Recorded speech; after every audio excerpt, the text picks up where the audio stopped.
El amor ágape en el matrimonio consiste en que la felicidad de la persona con la que estás casado es antes que tu felicidad.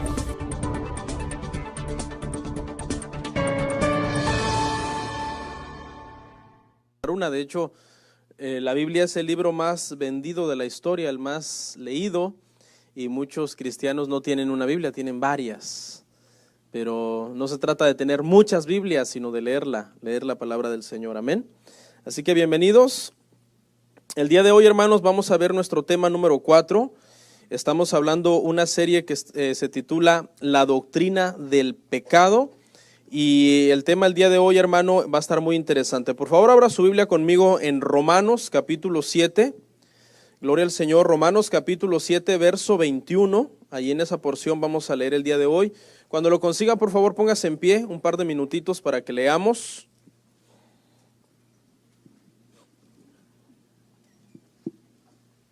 Romanos capítulo 7, versículo 21. Vamos a leer al 23. Gloria a Dios.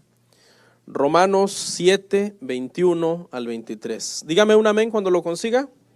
¿Ya lo tiene? Dice la palabra del Señor: así que, queriendo yo hacer el bien, hallo esta ley, que el mal está en mí, porque según el hombre interior me deleito en la ley de Dios, pero veo otra ley en mis miembros, que se rebela contra la ley de mi mente y que me lleva cautivo a la ley del pecado que está en mis miembros. Amén. Acompáñame a orar, por favor. Padre, te damos gracias en esta mañana que nos permite reunirnos, Señor, acá en tu casa. Tu casa será llamada casa de oración, casa de adoración, casa de exaltación, en donde, Padre, los hermanos nos reunimos para estudiar tu palabra, para dar testimonio de ti, para exaltar tu santo nombre. En esta mañana te pido que te glorifiques en el mensaje que vamos a estar viendo el día de hoy, para que nuestro entendimiento, Señor, sea abierto y podamos atesorar tu palabra en nuestras vidas. Te damos gracias en el nombre precioso de Jesús. Amén. Y amén. ¿Pueden sentarse, hermanos? El tema, el día de hoy, es el tema número 4. Y se titula El pecado y los pecados. El pecado y los pecados. Prácticamente, hermano, hoy, después ya de los 3 temas previos, ya tenemos una idea más amplia, muchísimo más amplia de lo que es el pecado, el origen del pecado. Sabemos que el pecado entró al universo, entró a la humanidad por medio de la rebelión de Satanás, que fue quien desobedeció la palabra de Dios, fue el que se rebeló contra Dios, y de allí vino a la tierra y transmitió esta rebelión a Adán y Eva, de donde toda la humanidad descendemos. Amén. Ya sabemos que el pecado tiene consecuencias. La peor de ellas, sobre todo, es que las personas que mueren en pecado están destituidos de la gloria de Dios. Y prácticamente van a pasar la eternidad en un lugar de condenación. Y bueno, el día de hoy, hermanos, quiero hacer una diferencia cuando hablamos del pecado. Generalmente en la congregación usamos 2 términos, la palabra pecado y la palabra pecados. ¿Cuál es la diferencia entre pecado y pecados? Uno es en singular y el otro es en plural. ¿Cuál es la diferencia entre estos términos? ¿Por qué en la Biblia en algunas ocasiones dice pecado, pero en otras ocasiones pecados en plural? ¿Sí? Una pregunta. ¿Nosotros, los seres humanos, somos pecadores porque pecamos o pecamos porque somos pecadores? Parece trabalenguas y como que cuesta un poco entenderlo. La voy a repetir. Dice: ¿somos pecadores porque pecamos o pecamos porque somos pecadores? El día de hoy vamos a tratar de responder esta pregunta y nos va a quedar más claro este concepto al final.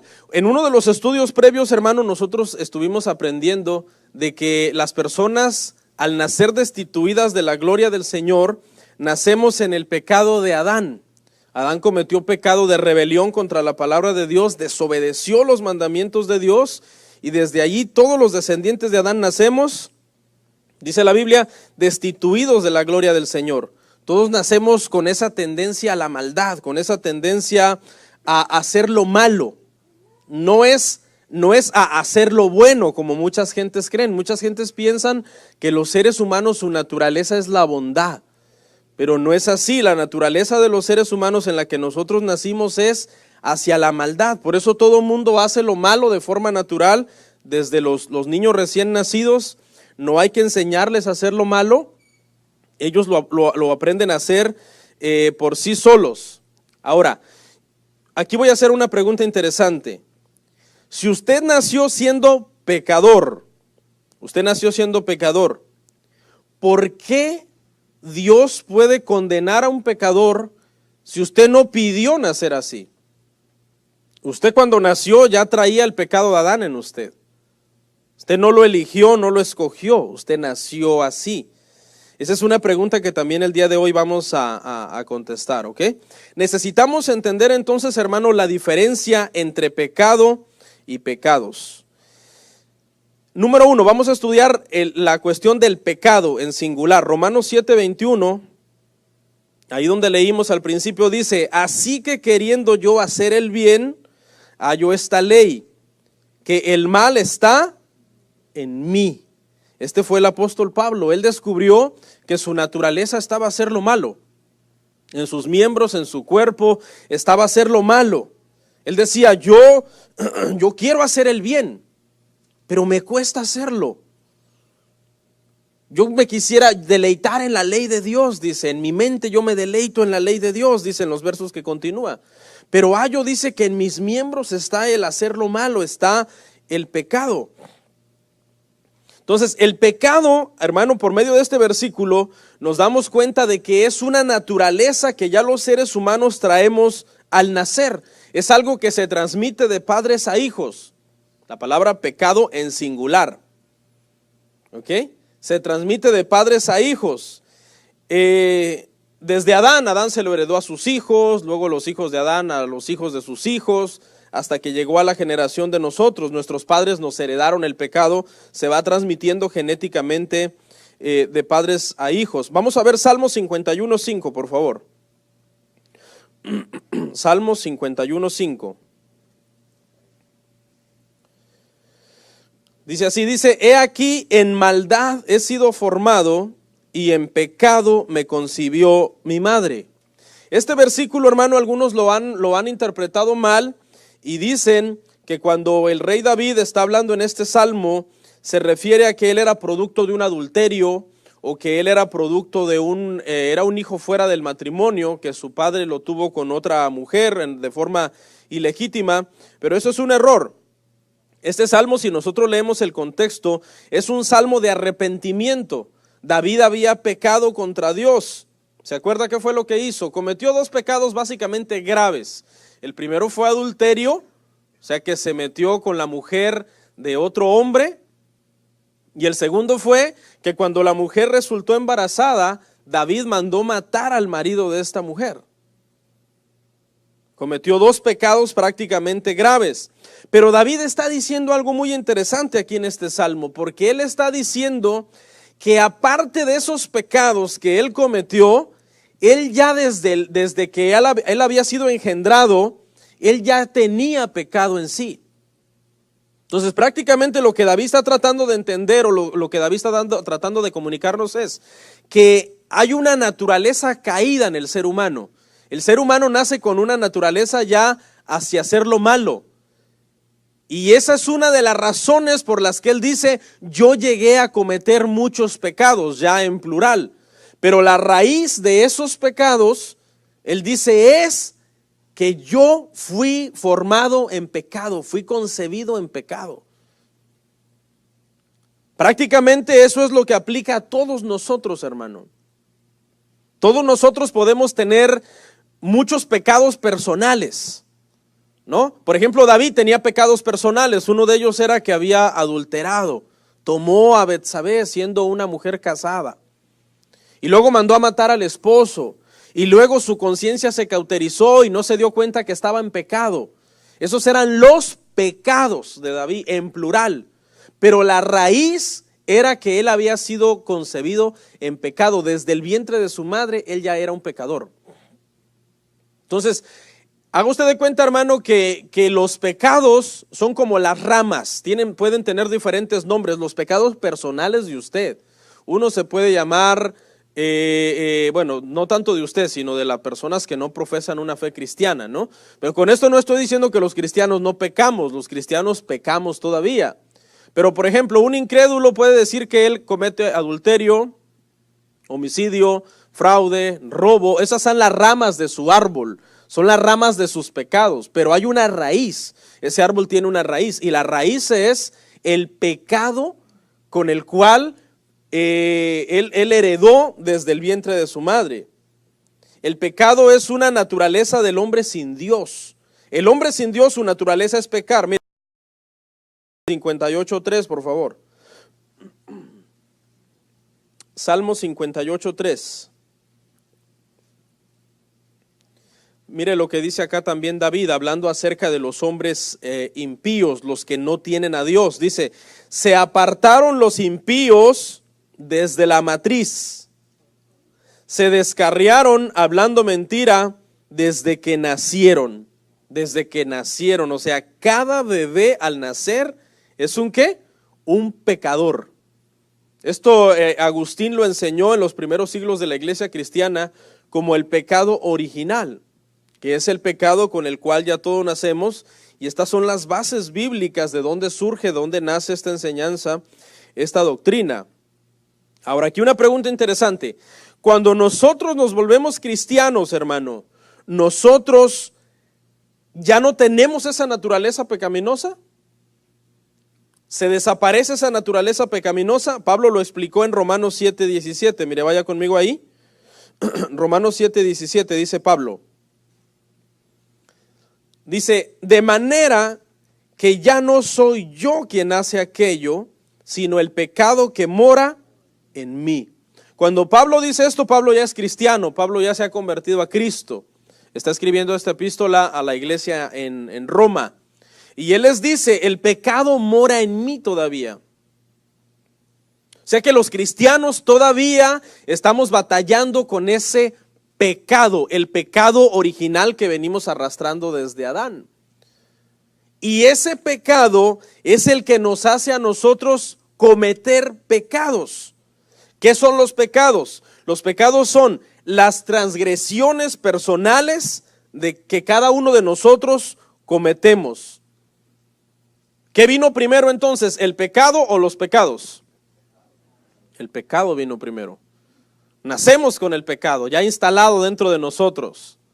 Y ahora ese pecado es el que nos lleva a nosotros a cometer nuestros pecados personales. El pecado lo cometió Adán.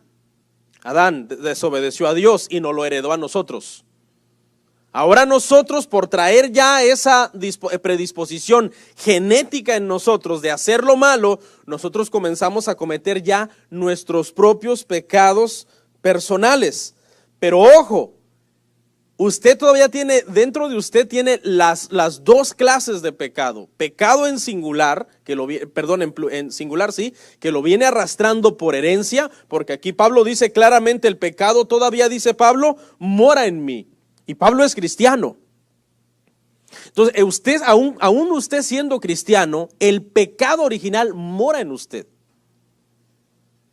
Es esa la lucha de la que hablábamos la semana pasada, que hay una lucha entre el espíritu y la carne.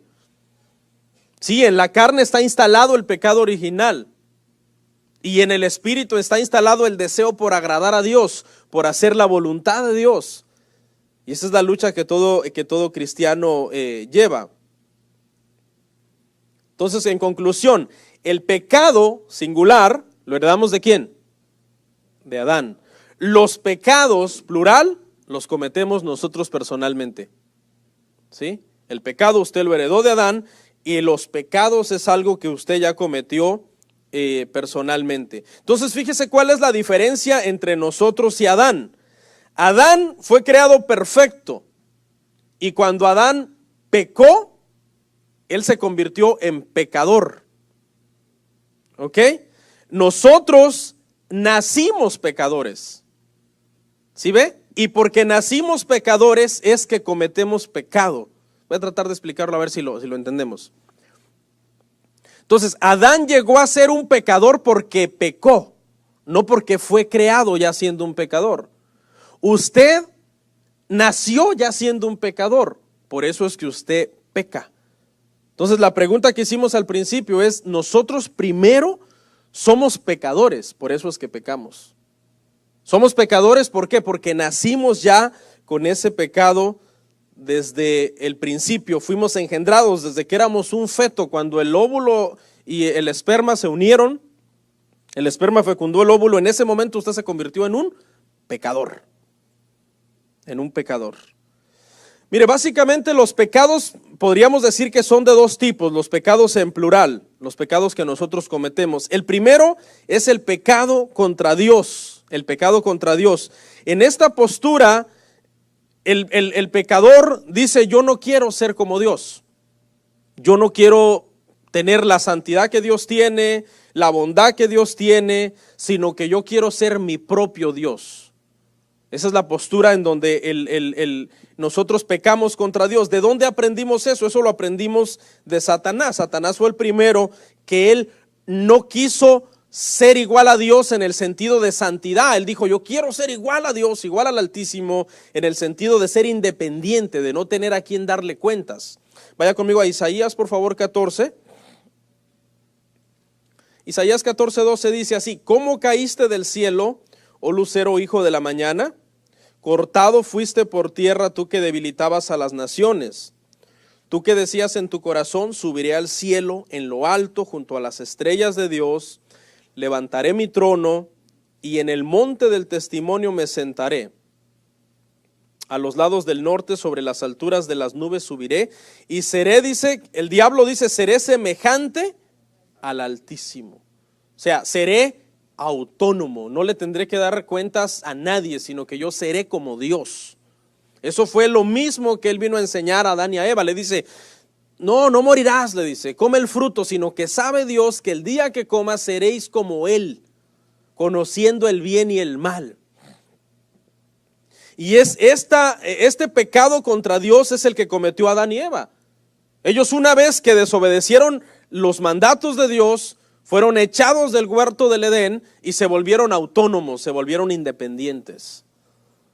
O sea, nosotros los seres humanos no nos gusta, por naturaleza no nos gusta tener una figura de autoridad sobre nosotros, a quien le tenemos que rendir cuentas.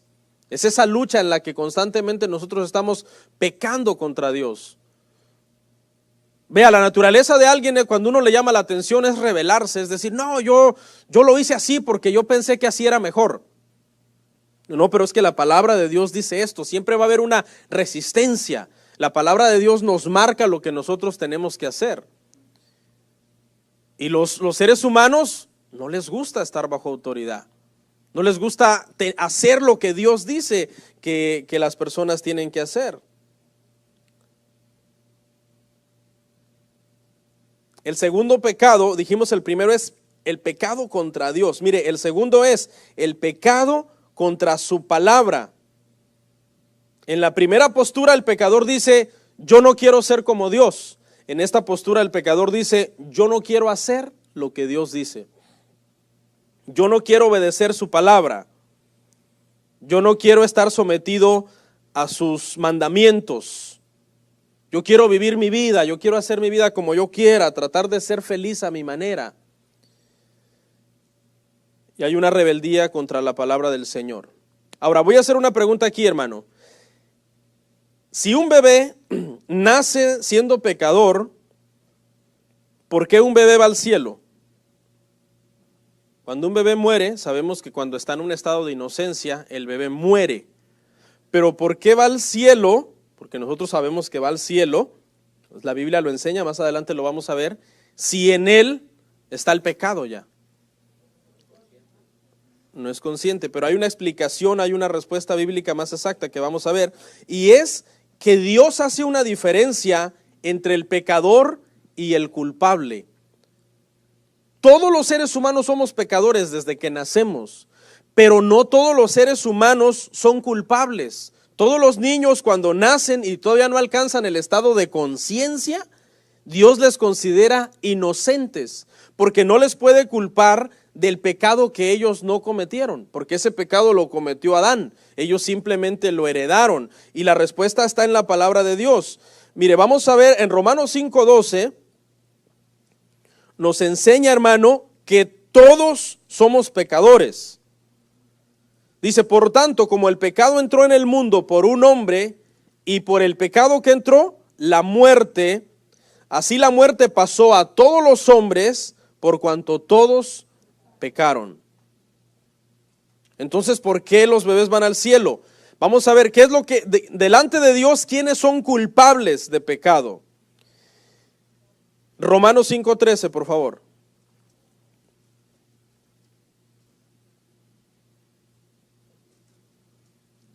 Dice, pues antes de la ley había pecado en el mundo, pero donde no hay ley, no se inculpa de pecado. Lo que hizo la ley cuando Dios la dio por medio de Moisés fue venir a decirle a las personas, esto es pecado. ¿Ok? Pero Dios no podía ser culpable de pecado a las personas hasta que no conocieran la ley. Una vez que conocieran la ley, entonces las personas son culpables de pecado. Para esto lo que Dios hizo fue darles la ley a los judíos, escrita en tablas de piedra, y darles una ley a los gentiles, una ley de la conciencia, la ley del corazón. Romanos 2:14, por favor.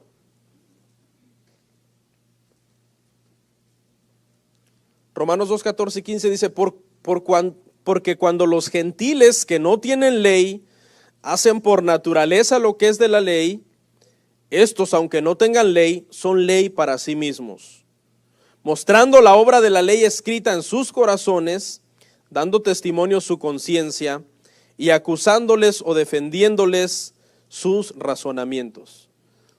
Dios dio dos leyes, la ley escrita, tablas de piedra, para el pueblo judío, el pueblo santo, el pueblo escogido, pero también le dio una ley a los gentiles, una ley de la conciencia, fue una ley de enseñarles a hacer lo que era correcto por cuestión de conciencia. Entonces, eso es lo que hace a las personas culpables. Lo que hace a las personas culpables es cuando ya conocen lo que es bueno y conocen lo que es malo y deciden hacer lo malo. Es ahí donde los niños, digamos, entran de un estado de inocencia a un estado de conciencia. Y es ahí donde ya ahora necesitan un salvador. Mientras estén pequeños todavía no son culpables, traen el pecado de Adán, pero no son culpables, porque dice que es la ley lo que hace culpable de pecado.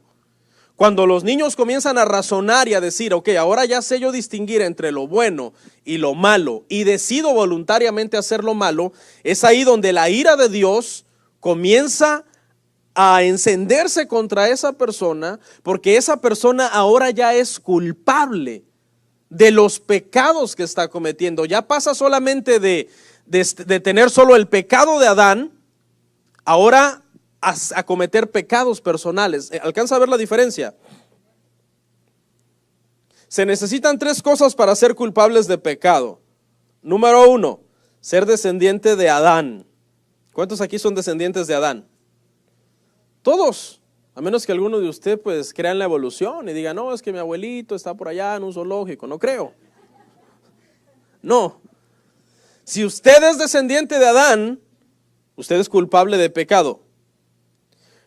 El siguiente requisito es saber la diferencia entre el bien y el mal. Aquí todos ya somos adultos, ya somos personas que podemos saber la diferencia entre lo que es bueno y lo que es malo. Tomar algo que no es tuyo y llevártelo a tu casa, ¿es bueno o es malo? Es malo. Usar el nombre de Dios en vano, aquellos que a cada rato están maldiciendo o jurando o metiendo a Dios en sus conversaciones, ¿es bueno o es malo? Es malo. Codiciar la mujer de tu prójimo, es malo. Aquí yo creo que ya todos nosotros sabemos hacer la diferencia entre lo que es bueno y lo que es malo. Y número 3, cometer pecados personales. ¿Usted comete pecados personales? Todos cometemos pecados personales. Porque la semana pasada aprendimos que Juan dice que si alguno de nosotros decimos que no tenemos pecado, estamos mintiendo. Entonces yo creo que aquí, hermano, ya todos nosotros somos culpables de pecado.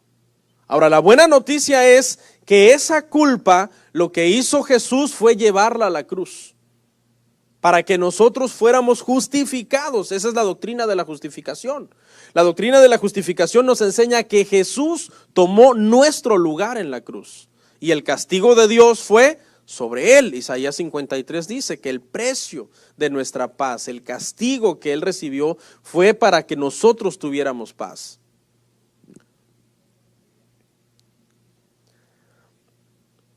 Entonces, los niños nacen ¿cómo? En pecado, pero no son culpables hasta que crecen, pierden la inocencia, entran en el estado de conciencia, conocen la diferencia entre lo bueno y lo malo, y su predisposición es hacer ¿qué?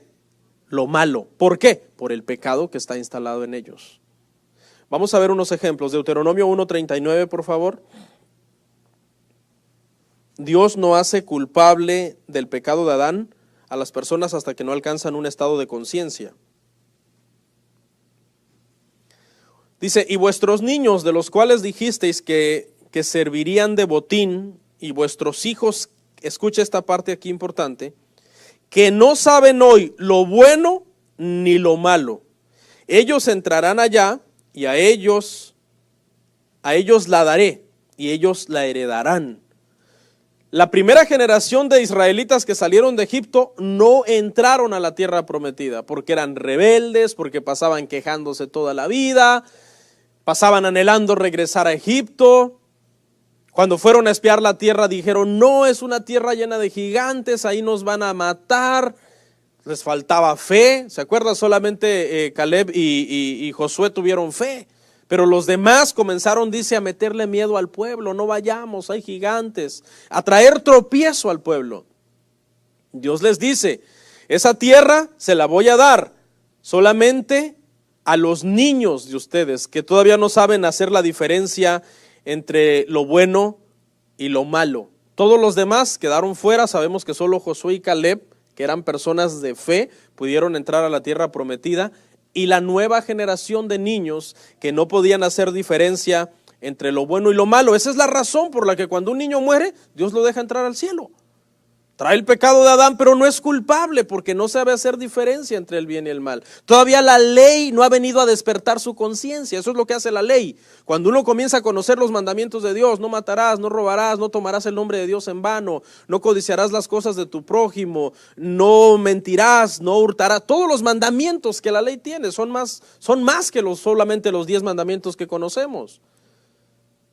Ahí la ley despierta el estado de conciencia. Tú sabes lo que es bueno, pero ¿por qué no puedo hacer lo bueno? Me cuesta hacer lo bueno. ¿Qué hago?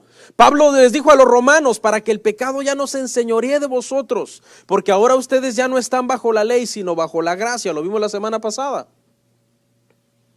¿Cómo que la ley se enseñorea, dice el pecado de ti, pero en la gracia no? Porque en la gracia ahora tú no estás solo. Ahora el Espíritu Santo mora dentro de ti. Ahora hay una transformación, una regeneración que Dios está haciendo en nosotros, que lo vamos a ver más adelantito. Vamos a ver otro ejemplo. Mire, el hijo de David, ¿se acuerda? Nació producto de un adulterio que tuvo con Betsabé. Segunda de Samuel 12:22.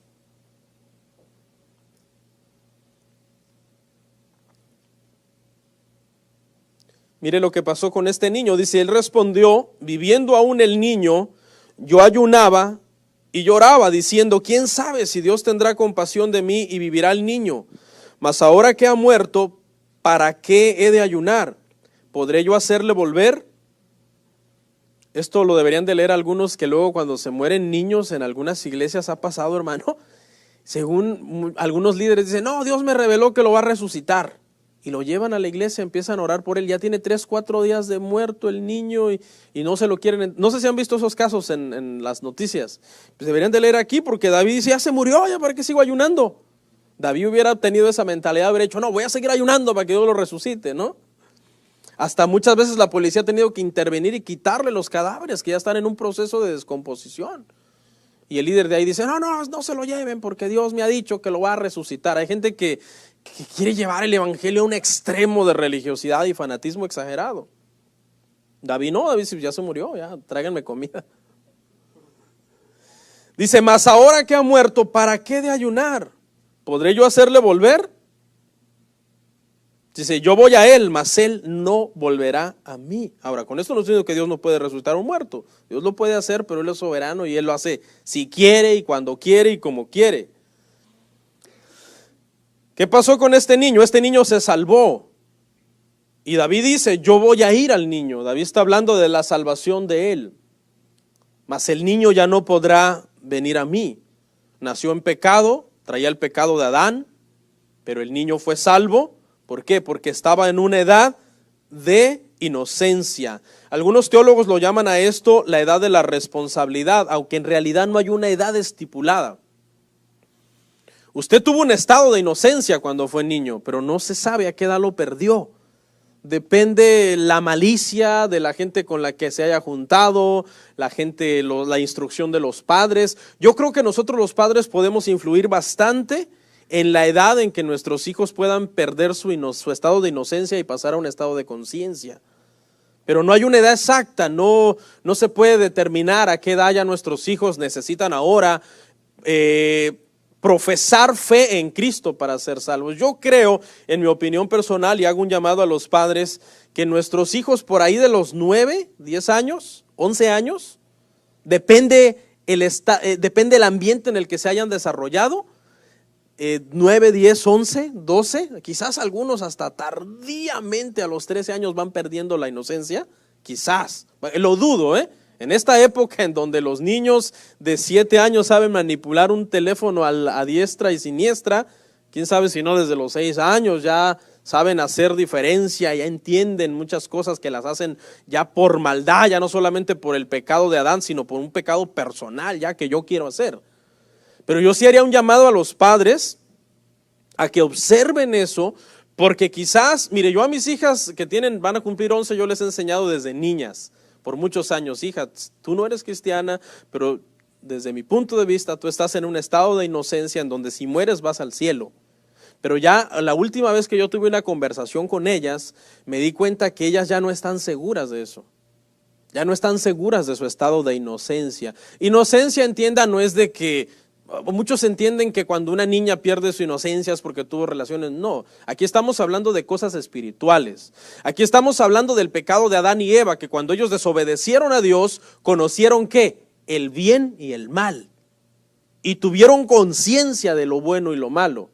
Pero yo creo que sí, algunos de ustedes, hermano, que ya tienen niños de 9, 10 años, 11 años, obsérvelos, porque quizás usted les ha dicho tú vas al cielo y quizás ya no están en un estado de inocencia, sino que ahora ya necesitan un Salvador.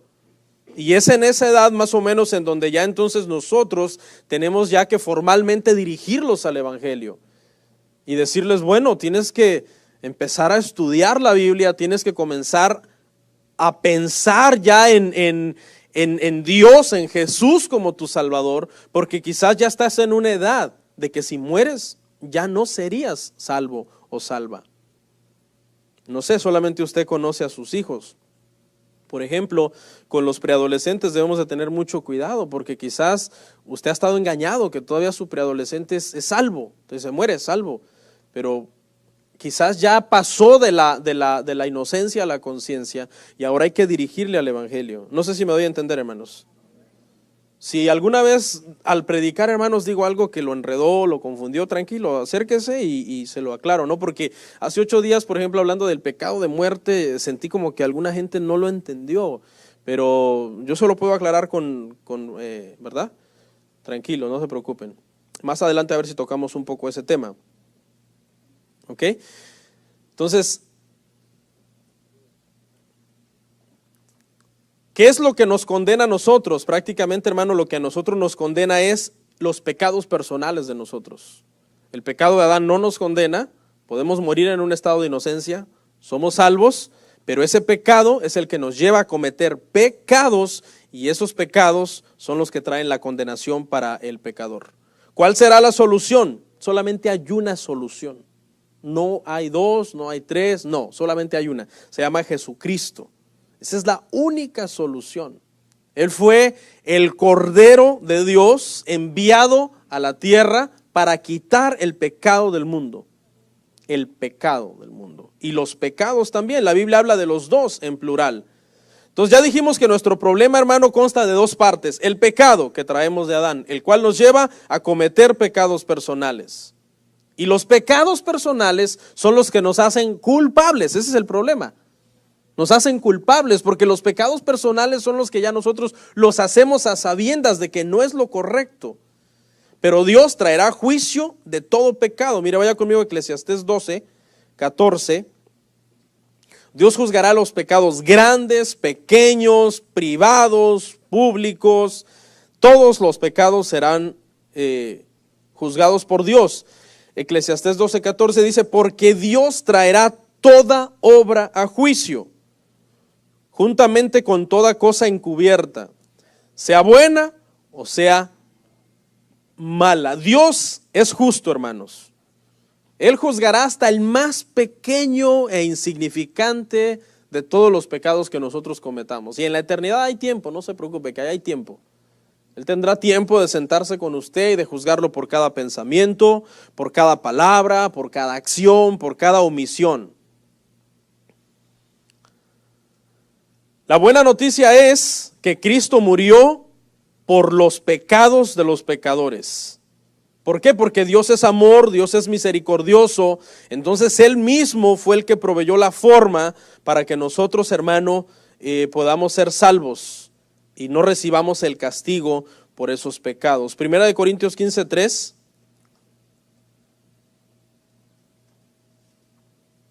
Primera de Corintios 15:3 dice así. Dice, porque primeramente os he enseñado lo que asimismo recibí, que Cristo murió por nuestros pecados conforme a las Escrituras. O sea, Cristo fue el que pagó el precio. Ahí vea la palabra pecados en plural.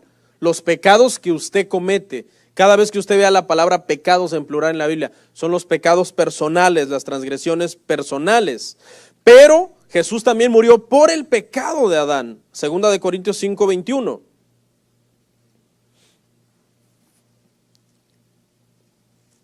Dice así, al que no conoció pecado, por nosotros lo hizo pecado, para que nosotros fuésemos hechos justicia de Dios en él. Él no conoció pecado, pero él dice, se hizo pecado. O sea, el pecado de Adán fue a reposar también sobre él. Los pecados personales de cada pecador en el mundo, pero también el pecado de Adán, y eso es lo que a nosotros nos hace salvos. Porque Dios no pasa por encima de la justicia. Dios es un Dios justo. Dios no va a tener por inocente al culpable. Una vez que nosotros somos culpables, debe de haber un derramamiento de ira de parte de Dios sobre ese pecado. Y en este caso, ese derramamiento de ira se dio sobre Jesucristo. La última parte solamente la voy a dedicar para que cerremos hablando de nuestra naturaleza pecaminosa. Porque esa es la naturaleza que está en nosotros y esa es la que nos hace cometer pecados aunque nosotros seamos cristianos. ¿Qué fue lo que Dios hizo para ayudarnos a nosotros los cristianos a lidiar con nuestra naturaleza pecaminosa? En primer lugar, nos hizo que llegáramos a ser sus hijos. Juan 1:12. Aquí vamos a ver las soluciones de Dios para la situación de la naturaleza pecaminosa en nosotros. Sus hijos, primera de Juan 1:12, mas a todos los que le recibieron, ¿cuántos de ustedes son cristianos? A los que creen en su nombre, les dio potestad de ser hechos hijos de Dios, los cuales no son engendrados de sangre, ni de voluntad de carne, ni de voluntad de varón, sino de Dios. Y una vez que nosotros pasamos a ser hijos de Dios, Dios nos da una de las herencias más grandes que Él tiene para sus hijos, que es la vida eterna. ¿Ok? Somos sus hijos, ahora nosotros podemos dirigirnos a Él, hablar con Él. Cada vez que oramos nos dirigimos a Él como nuestro Padre. Ya no somos extraños, ya no somos advenedizos, ahora somos cercanos a Él. Dios sabe que hay una naturaleza pecaminosa en nosotros y ahora como sus hijos Él nos va a ayudar. Él nos va a dar esas herramientas, esas armas para nosotros vivir una vida en santidad, porque eso es lo contrario del pecado. Lo contrario del pecado es vivir una vida en santidad, como a Él le agrada. ¿Qué más? En Cristo nacemos de nuevo. Juan 3:3, ahí mismo en ese evangelio, por favor. En Cristo nacemos de nuevo. Respondió Jesús y le dijo, de cierto te digo, que el que no naciere de nuevo no puede ver el reino de Dios. El nuevo nacimiento es una doctrina fundamental para la conversión de nosotros. Nacer de nuevo es primordial. Yo, desde mi punto de vista, yo considero que en la iglesia hay dos tipos de cristiano. ¿Okay? El cristiano religioso, o sea, el que solamente ya lo ve como su religión y va a la iglesia y dice, no, es que yo la iglesia católica no me gusta, los mormones tampoco, ni modo que vaya a una mezquita musulmana. ¿A dónde voy? Bueno, pues a la iglesia cristiana, desde niño más o menos me han instruido ahí, pues ahí tengo unos amigos. Y el otro cristiano, que es el cristiano nacido de nuevo. El cristiano nacido de nuevo es un hijo de Dios que tiene una relación real con Dios. Lee la palabra, ora, en su matrimonio trata de esforzarse lo más que puede para agradar a Dios, ser un buen padre o ser una buena esposa. O sea, trata de vivir el cristianismo que profesa. No es nada más una religiosidad, sino que su profesión de fe está acompañada de una transformación visible. La gente puede ver la transformación de esa gente. Si no, es que este es diferente. Mira, antes maldecía, ahora no maldice. Antes robaba, hasta un penny se robaba si era necesario. Ahora, miran, aunque haya ahí mucho dinero, no lo toca. O sea, hay una transformación. El testimonio de un cristiano nacido de nuevo es eso, una vida transformada. Esos son los frutos que debemos de dar como cristianos. Y el nuevo nacimiento es fundamental. Decían algunos cristianos de los primeros siglos, el que nace dos veces muere solo una vez.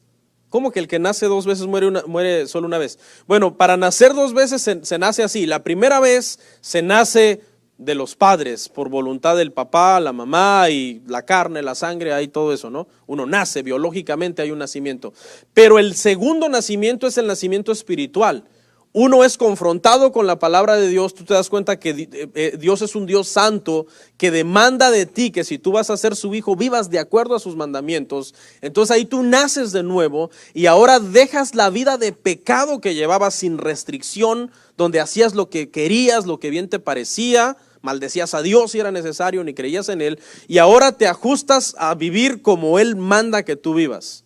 Esa persona ya nació dos veces, ahora solamente va a morir una vez. Y esa muerte es la muerte física. Muere una sola vez y después es resucitado para vida eterna. Ya vive para siempre, nunca más vuelve a morir. Ahora, el que nace solo una vez muere dos veces. ¿Cómo se entiende eso? Nace una sola vez biológicamente. Viene a esta tierra, a esta vida, nace. Su padre, su madre lo traen acá a la tierra. La madre lo da a luz, el padre lo engendra y nace una vez. Pero como rechaza el evangelio, rechaza a Jesucristo, no nace de nuevo para Dios, para vivir una vida para Dios, ahora le toca morir dos veces. Y eso es, la primera muerte es la física, se muere. Luego es resucitado y es mandado al infierno, que se conoce como la muerte segunda, se muere dos veces. ¿Más o menos lo entendieron? 3. ¿Qué más se hace Dios para ayudarnos a lidiar con nuestra naturaleza de pecado? Lo que hace Dios es que resucita nuestro espíritu. Adán murió espiritualmente. La desobediencia lo hizo que muriera espiritualmente. Ahora lo que Cristo hace con los nuevos creyentes es resucitar ese espíritu en nosotros. Romanos 8:10.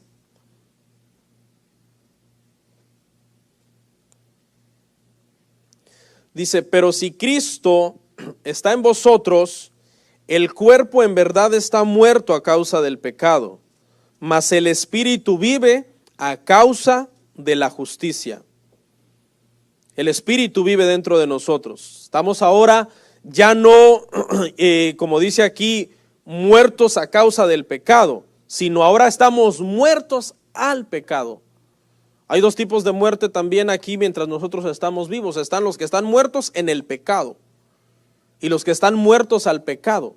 ¿Cuál es la diferencia? Los que están muertos en el pecado son los que cometen los pecados a sabiendas que son malos, sin ninguna restricción, y viven una vida de pecado, una vida licenciosa, haciendo lo que es desagradable ante Dios. Eso es estar muerto en los pecados. Pero los otros, los hijos de Dios, los nacidos de nuevo, estamos muertos al pecado. ¿Qué es eso? Eso significa que nosotros odiamos el pecado. Si alguna vez de repente por ahí te echaste una mentirilla y en el Espíritu Santo, ¿y qué? ¿Por qué estás mintiendo? Ay, Señor, perdóname, es que mira, es que si le decía al hermano que estaba aquí, venía a molestarme. Ahora hay una lucha en ti, ahora ya no puedes pecar libremente. Ahora de todo el Espíritu Santo está dentro de ti. Haz lo correcto, no hagas eso, no hagas aquello. Entonces eso nos hace a nosotros estar muertos al pecado. El pecado ya no tiene poder sobre nosotros, ya no se enseñorea de nosotros para hacernos como Él quiere. Ahora le oponemos resistencia. Lo que hablamos la semana pasada de que el cristiano no practica el pecado, aunque somos pecadores. ¿Qué más? En Cristo, hermanos, también el Espíritu de Dios está unido con nuestro espíritu en esta lucha para vencer el pecado. Romanos 8:16. Dice así: el Espíritu mismo da testimonio a nuestro espíritu de que somos ¿qué? Hijos de Dios. El Espíritu mismo da testimonio. Fíjese que hay una diferencia entre el Espíritu de Dios y el espíritu humano. No, porque el humano somos espíritu, alma y cuerpo, pero está el Espíritu de Dios también en nosotros. Recuerde que esa palabra para Espíritu Santo que se usó en Hechos para el Consolador, la palabra Paracletos, es el que viene a la par tuya, el que te aconseja, el que te ayuda, el que te guía, el que ahora te va a convencer de pecado, el que te va a llevar a toda verdad, a toda justicia. Eso es lo que hace el Espíritu de Dios en nosotros. Ahora nos está llevando a la santidad de Dios. Ahora nosotros queremos ser santos, agradar a Dios, hacer su voluntad. Por medio del Espíritu de Dios que está en nosotros, dándonos testimonio de eso. Tú eres hijo de Dios. Fíjese que esta doctrina es una doctrina hermosa, porque esta doctrina nos enseña a nosotros, hermanos, los cristianos, de que cuando nosotros decimos, yo soy un nacido de nuevo, porque el Espíritu de Dios está dentro de ti dándote ese testimonio, dice Juan, también en primera de Juan dice, que tu corazón no te reprende. Tú cada día te levantas y cada día haces y tratas de hacer la voluntad de Dios. Entonces ese testimonio te dice a ti que tú eres hijo de Dios. Y el ser hijo de Dios, entonces te ayuda a luchar legítimamente contra el pecado. Porque tú dices, ok, aquí hay una oportunidad de pecar. Pero si yo me tiro a deleitarme en este pecado, lo único que voy a dar a entender es que no soy hijo de Dios. Y si no soy hijo de Dios, entonces soy hijo del diablo. Y si soy hijo del diablo, entonces estoy destituido de la gloria de Dios. Entonces, bien importante, cada vez que usted tiene esa oportunidad o se presenta esa tentación y usted va a pecar, usted dice, momento, Clemente, Pío V, como usted se llame, momento, Bernardo, ok, ¿eres hijo de Dios? Esa respuesta va a determinar qué usted va a hacer con ese pecado. El Espíritu mismo de Dios le va a decir dentro de usted, sí, tú eres hijo de Dios, por lo tanto no puedes deleitarte, tienes que oponer resistencia, tienes que luchar, tienes que huir de esta oportunidad o de esta tentación que se está presentando. Y usted se va a sentir completo, se va a sentir realizado de haber podido vencer. Además, en Cristo Jesús somos nuevas criaturas, hermano. Por favor, 2 Corintios 5:17, ya voy cerrando. 2 Corintios 5:17, este versículo es el primero que todos memorizamos cuando nos convertimos, ¿no? A Cristo. Dice 2 Corintios 5:17, de modo que si alguno está en Cristo, nueva criatura es, las cosas viejas pasaron. He aquí, todas son hechas nuevas. Usted tiene que ser diferente. Tiene que ser diferente. Tiene que no solamente profesar la fe cristiana, porque eso cualquiera lo puede hacer, sino que tiene que demostrar esa fe con una vida nueva, un vocabulario nuevo, una forma de pensar diferente. Antes usted era envidioso, ahora ya no es envidioso. Antes usted era orgulloso, ahora usted es humilde. Antes usted era mentiroso, ahora ya no, ahora no dice mentiras. ¿Por qué? Porque hay una vida nueva en usted, usted es una nueva criatura. Las cosas viejas ya quedaron atrás. ¿Cómo puede ser que hay cristianos que todavía dicen, no, yo puedo tomar, no, yo puedo fumar, yo puedo bailar? Bailar no es pecado, David bailaba. Hasta dice un salmo que él cambió mi lamento en baile y hasta especifican. Y no dice danza, dice baile.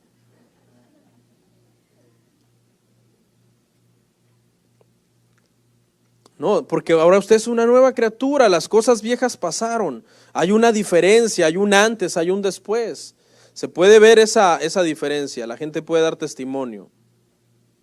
Además, hermanos, el Espíritu Santo está trabajando en el creyente todo el tiempo. Todo el tiempo está trabajando en nosotros. Recuerde que muchos han confundido el tema de la llenura del Espíritu Santo. ¿Se acuerda que lo enseñamos? Cuando hablamos de la doctrina del Espíritu Santo. Que mucha gente cree que la llenura del Espíritu Santo es temblar, sudar, llorar y que venga un pedacito más del Espíritu Santo para mí. ¡Ay, me llenó! O sea, como que cuando nacieron les dieron el 10% del Espíritu Santo, luego en otra llenura otros 20, luego otros 30, así, el Espíritu Santo en pedazos. No, la llenura del Espíritu Santo es que el Espíritu Santo tenga más de mí, no yo más de él. Es al revés. Eso es llenura del Espíritu Santo. La llenura del Espíritu Santo, un cristiano lleno del Espíritu Santo, esa palabra lleno en el griego es la palabra controlado totalmente por. O sea, un cristiano lleno del Espíritu Santo es un cristiano que sus acciones, su vocabulario, sus pensamientos están controlados por el Espíritu Santo. Eso es ser lleno del Espíritu Santo. No sentir bien bonito así, que me agarró la temblazón y ya, ay, fui lleno, no. Y después sale y está enojado allá afuera peleando con el esposo. No, o sea, es al revés. El Espíritu Santo está en el creyente al 100%, Él habita dentro de nosotros y partes de nuestra vida poco a poco se van redimiendo al Señor. Va redimiendo las áreas de nuestra vida con las cuales nosotros puede ser que estemos luchando. Por ejemplo, el pecado de muerte no es un pecado que el cristiano practica, porque alguien entendió mal este asunto. Dice, bueno, si el pecado de muerte es un pecado por el que Dios decide matar a un creyente, es porque ese cristiano estaba practicando ese pecado. Pero la Biblia dice que si alguien practica el pecado, ¿es hijo de quién? Del diablo. Automáticamente el que practica un pecado no es hijo de Dios. Así dice mi Biblia en Primera de Juan. Entonces, no es un pecado que el cristiano practica, es un pecado contra el que el cristiano lucha.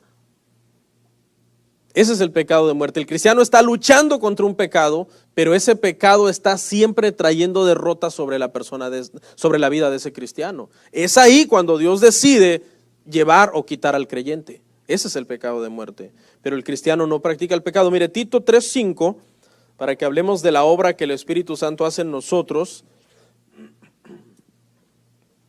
Dice, nos salvó no por obras de justicia que nosotros hubiéramos hecho, sino por su misericordia, por el lavamiento de la regeneración y por la renovación en el Espíritu Santo. Hay una renovación, el Espíritu Santo está constantemente trabajando y renovando nuestra vida. Nosotros tenemos comunión con Él, tenemos comunión con el Padre, tenemos comunión con el Hijo, y eso es lo que hace que haya un cambio en nosotros. La regeneración del Espíritu Santo, que es una doctrina también profunda. Uno oye las palabras justificación, regeneración, expiación, propiciación, pero solamente de esas palabras podemos sacar 10 sermones, porque son doctrinas en el cristianismo que tienen que ver con nuestra salvación y nuestra santificación. Porque no sé si sabía, hermano, que Dios le llamó para ser santo. No sé si sabía, porque hay cristianos que como que no les ha caído el 20, hermano. O sea, quieren ser cristianos, pero no quieren vivir en santidad para Dios. Hacen lo que quieren, hacen como quieren. No, dice su palabra, sin santidad nadie le verá, porque Dios es un Dios santo. Y yo sé que a lo mejor puede ser un mensaje anticuado para el siglo XXI, en donde la gente tiene muchísimas filosofías diferentes o muchas formas de ver la vida, pero no. Dios nos llamó a ser santos en medio de una generación mala, en medio de tiempos peligrosos, en medio de que estamos siendo bombardeados por todo tipo de situación allá afuera. Dios quiere que seamos diferentes. Por eso somos sus hijos. Para terminar, voy a leer unas conclusiones finales, ¿ok? Número 1, aprendimos hoy que hay una diferencia entonces entre pecado y pecados. Todos nacemos en pecado en Adán, pero nos volvemos pecadores cuando cometemos nuestros pecados personales. Aprendimos la diferencia entre pecador y culpable. Todos somos pecadores, pero hay una cierta cantidad de población que, aun siendo pecadores en Adán, no son culpables de pecado. ¿Por qué? No han perdido su estado de inocencia, sino que todavía no han entendido la ley de Dios para decir, ok, esto es lo bueno, esto es lo malo, y yo decido hacer lo malo. Eso los hace que sean inocentes delante de Dios, y por eso cuando mueren en esa edad, ¿son qué? Son salvos. Porque todavía la ley de Dios en ellos no habita como para decir, ok, ahora yo sé hacer diferencia. Por ejemplo, algún día alguien le va a preguntar eso, oiga hermano, a ver, dígame, ¿un bebé es pecador? Sí. Y si muere, ¿por qué va al cielo si es pecador? Ahí está la respuesta, porque Dios no lo hace culpable todavía, porque no ha entendido la ley de Dios, la cual le hace conocedor del pecado. ¿Qué más aprendimos? Que Cristo murió no solo por el pecado, sino que también murió por los pecados y por nuestra culpa.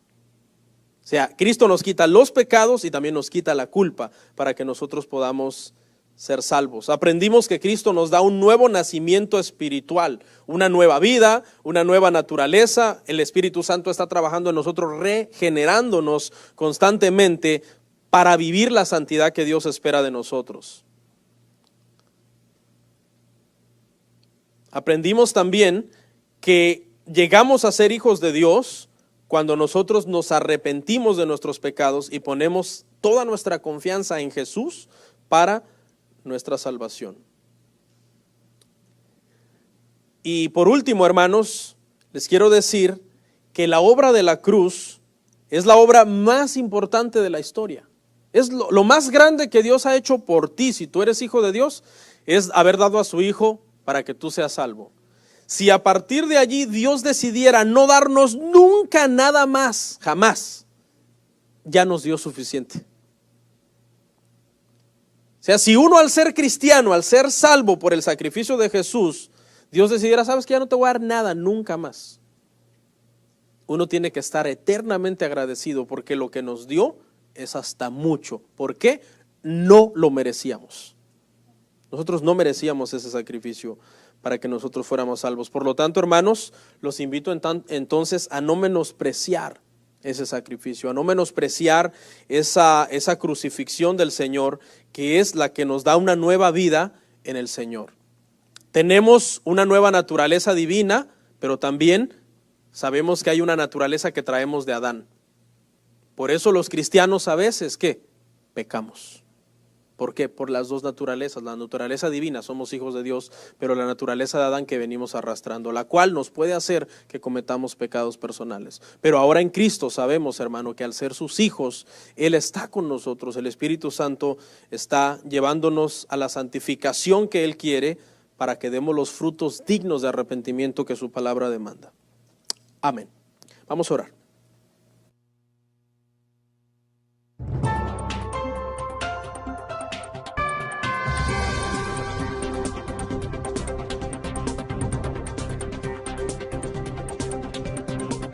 El amor ágape en el matrimonio consiste en que la felicidad de la persona con la que estás casado es antes que tu felicidad.